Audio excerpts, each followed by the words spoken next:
Good afternoon, everyone. I'm feeling very delighted to be here among all those talented people actually, and mostly with all of you. So today I am here for a specific purpose. Purpose in the sense I am here in the conference of the Delhi University itself, where I work actually, where I work in the sense I promote education for some marginalized community. They are called transgender. Also, I work for LGBTIQ community at the national and the global level for last 20 years. So I would like to start with my own personal journey that will make you understand that importance of education, and that should be accessible for everyone. So why education is necessary for all of us? Because if we say that, okay, some people are neglected, some people are marginalized, but it's not, we are not doing justice to them. Justice in the sense people who are marginalized for any reason, maybe for caste, religion, sexuality, gender. And if we marginalize them, then a certain section of our community, of our society, cannot go ahead. And society cannot move ahead without all such people. Because my earlier presenter also was talking about inclusiveness. So until and unless we are inclusive, we are not giving opportunity to everyone, it's difficult for the nation also to go ahead. So I'm starting with my personal journey. Okay. So if you see the picture, in the middle one, it's me. I was born as a boy child. That was a picture of my parents, and it's me now. So it's a long journey, and it's very difficult. But how was it started means my mother was a school teacher and my father was also working in some government undertaking company. So when they were out, mainly in the daytime, I used to wear my mother's dress. And I was very much influenced by my mother because of the different roles she used to play as a homemaker, as a wife, as a mother, as a teacher, as a caregiver. I was very much influenced. So I was thinking, I don't know, it was very easier for me to connect to my mother rather than my father, that someday I will also become like my mother. And I had a woman inside. That woman was hidden inside me, even having a biological male body. So you can understand how difficult it was when someone is trapped in a wrong body and want to identify herself or himself in a different manner. So one day they caught me. They caught me that I used to wear my mother's dress, and they scolded, and my relatives also, they were very upset, and they told me that you have to change yourself, you have to be a so-called boy, you have to play cricket with your other fellow students. But I was not very happy with all of that. At the same time, I was also fighting with myself. Most difficult fight in this world is to fight with self. So I was fighting with self that this is something they want from me and this is something I want to be. What to do. At the same time, I was watching some people who are known as hijras or kinders, and they are known for some particular practice or something. You know that when there is something social ceremony like childbirth or marriage, they come and entertain other people by singing and dancing. So whenever they used to come our place, I could see the neighbors, they were making fun of them. And I could relate myself with them that I am maybe also maybe belong to the same category. That's why they make fun of my end as well. So at that point of time, something at that level was hitting myself that no, you have to complete your education, you have to be something, you have to do something for your community. And from that level of my mind, it was like my objective, the goal of my life was set, that if I have to do something, I have to complete my education. Otherwise, I will live my life like this way. I will not be anywhere. People will make fun of me, but I have to show my talents to everyone.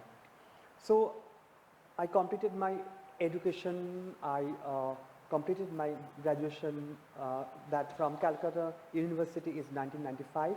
I'm a science graduate. Then I completed my post-graduation in social welfare and community service.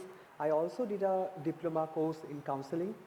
And within all this stages of my life, I was thinking, I was searching for something else, that who am I, why am I like this, am I alien, am I the only one person in this world, where should I go to know myself? Opportunity came in the year of 2000.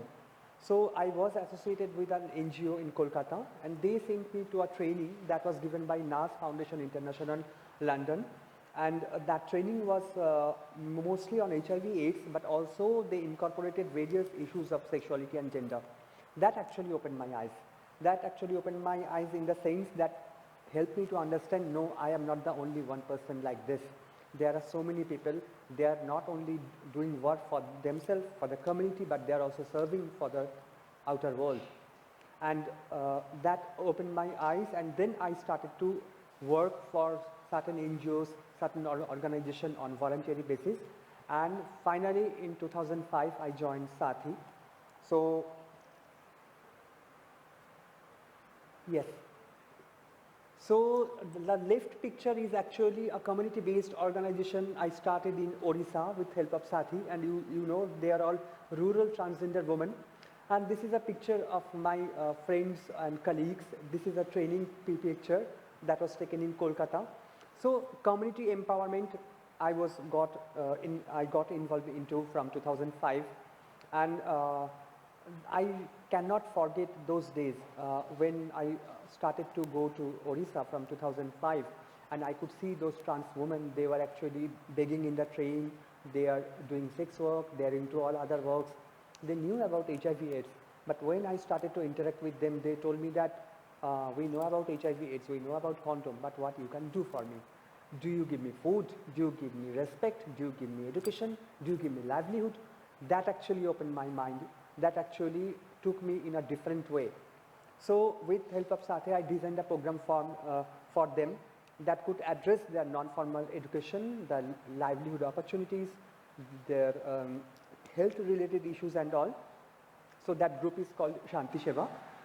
And after that, they also were enjoying my presence. Everything was going very fine. So that is one of the aspect. Then the other part of my work is actually, I am also associated with sensitization work. Sensitization work in the sense, we know that until and unless we sensitize the teachers, the students, also the employment sectors, the workplace, people like us will not be given the opportunity, because there is a huge gap in the sense in our education curriculum, you know, there is no curriculum for gender and sexuality. So that actually stops us to learn beyond something which is very much binary, identifying like male and female. So I continued my work to educate, to sensitize various educational institutes, various workplaces, and it gives me immense pleasure when I talk to young people. I think there are so many young people, there are students also in this room.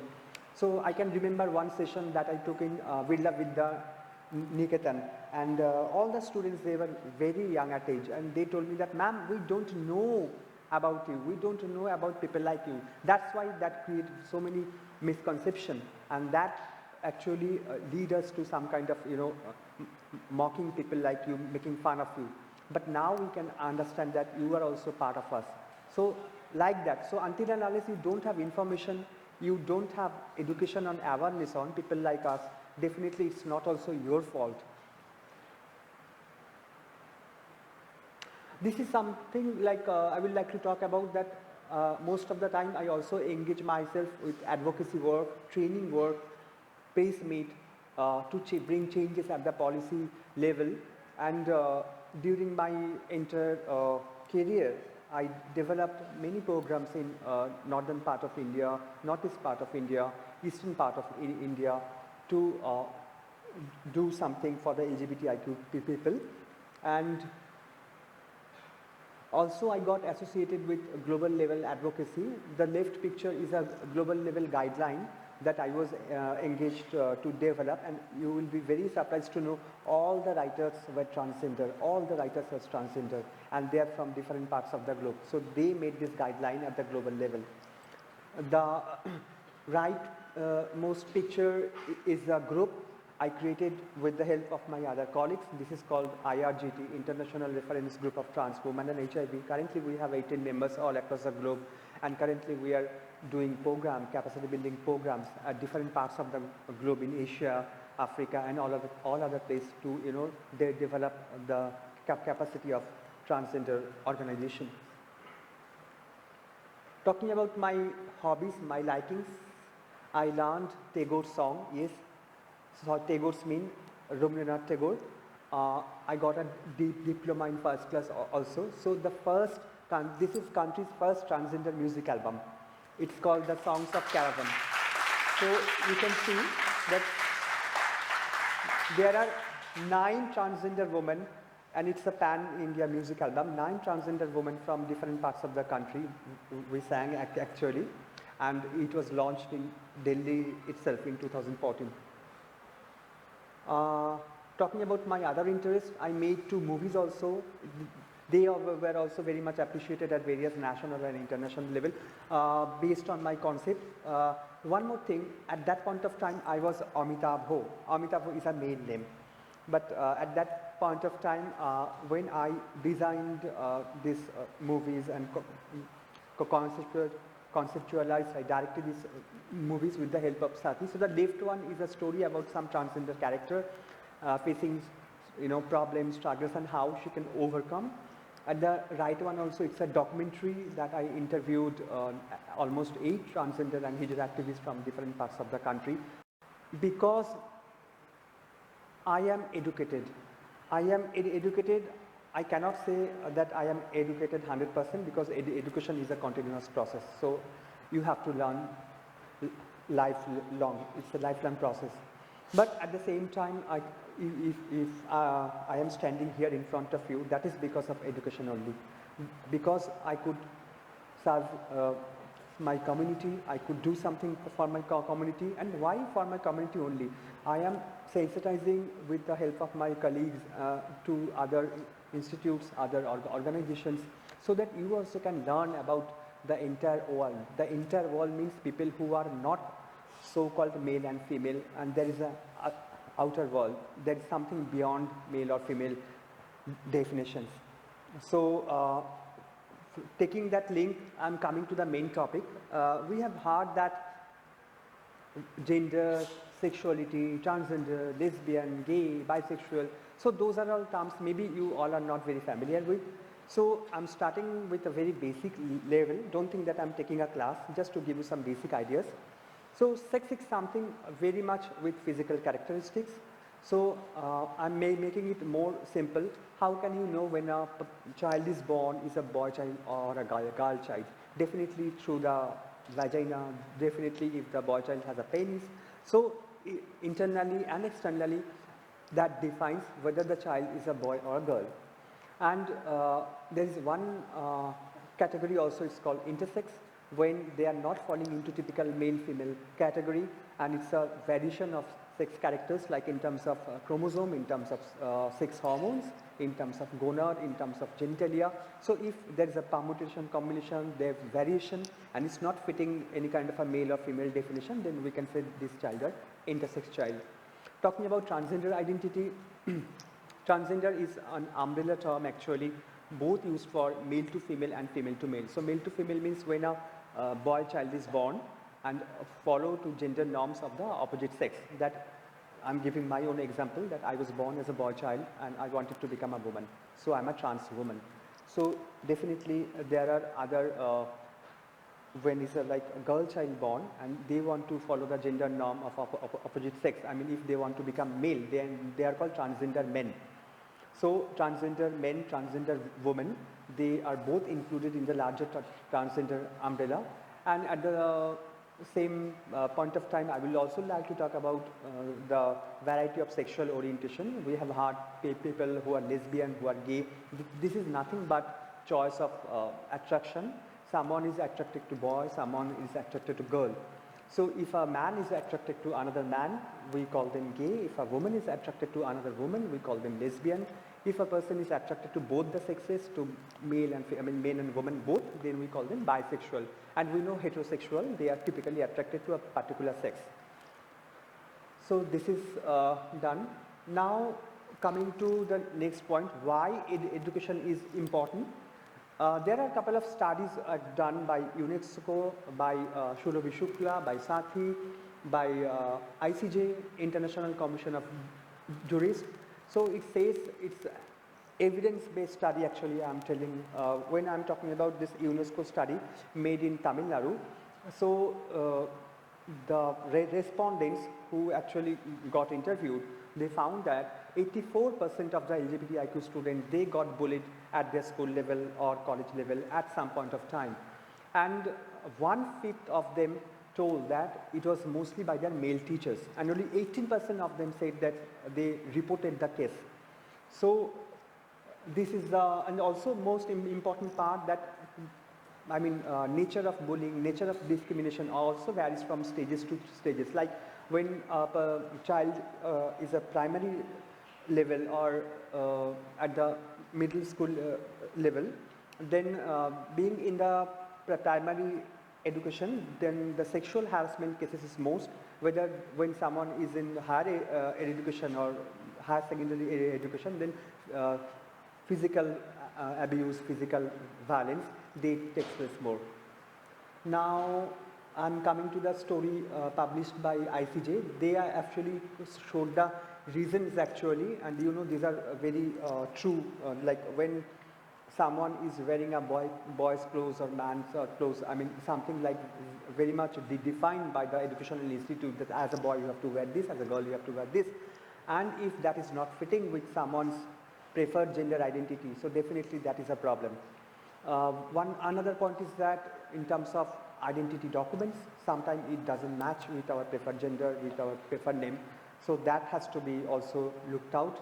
Other thing is that gender neutral toilet, it is very much important. I think it is important for everyone. Why only for LGBTIQ people, right? It's safe for girl, it's safe for woman, it's safe for everyone. It should be a private place where there will be no label. Okay, you have to be there as a boy, you have to be there as a girl. Then there were some case examples also that students were scolded, students were thrown out of the educational institute for being very effeminate. Talking about some surveys done by SAATHII, there also it was very much clear that a certain percentage of students from the northeast part and Odisha, they could not continue their education after 5th standards. That is because of discrimination at the school level. And we also have to know what is minority sex. So when someone is minor, not only for sexuality or gender, but any other reason like caste, anything, then if someone is discriminated based on that, this type of stress we call minority stress. So how we can protect them? There are a couple of measures actually that actually have been taken at the national level and the state level. We know there is a judgment, it's called NALSA judgment. In April 2014, Supreme Court of India gave a direction that all the trans women, they will be given the similar dignified life, respect and access to all the basic facilities, including education, including livelihood and employment. But even after 5 years, we are struggling a lot. It's not very much happening. The other act I would like to talk about, it's called anti-ragging regulations that was amended in 2016. And they also included that gender and sexuality also should be included in the parameters, and also transgender students, they will also fall under this category. Then another policy was, this is a very new draft policy, it's National Education Policy, just out this year. They have also included transgender students. So these things are happening actually, but we don't know whether it will show the true color. Anyway, so after this part, I would like to talk about the way we can contribute and how we can contribute to the cause. The basic thing is that I was talking in my beginning of this presentation that there is no gender and sexuality curriculum. So first we have to make sure that gender and sexuality curriculum is there in the educational institute. Teachers are trained, they have to be given training either by SCRT or NCRT. then there should be a parents-teacher body that will take care, because sometimes parents, believe in conversion therapy and it's very painful. Sometimes they give electric shock to their child and they become crazy. So it's not done. Also, like there are some other issues in terms of administrative issues. If I say, like, there should be gender neutral toilet, the uniform needs to be introduced based on someone's preferred gender identity. And also in Delhi University itself, there is a resource center. It's called Transgender Resource Center. So they are actually helping to promote education for transgender people. I'm also part of that. So these are certain ideas, how we can bring some changes. So at last, I would like to talk about myself, that I have gone through medical and legal transition process. Means I have changed my sex in 2015 as from a male to female, and also I have made my name change. I followed all the legal and medical process. And another sad story is that sometimes my community members, they do not know about the correct process, correct guidelines and all. So they do self-medicate sometimes, they go to wrong places, coax and all. That actually make harms to their body. So that is also, that has also become possible for me, because I know what is right and what is wrong for me, and that is also for education. So I'm finishing my presentation with a request to all of you that we are all child of gods, and definitely we can make the changes, we can bring the changes. So let us embrace, let us respect all the diversity in terms of sexuality, in terms of gender orientation, and also let us make this world a secure place for everyone, and when we can work in hand, because I want more community people in standing in front of you, because sometimes, the last part is coming in my mind. We say, mera hai, tera hai, me, you, but why can't we consider as hum, we? Until and unless we make it as a hum or we, the world will not move, the nation will not move, civilization will not move. Thank you, everyone. Thank you so much.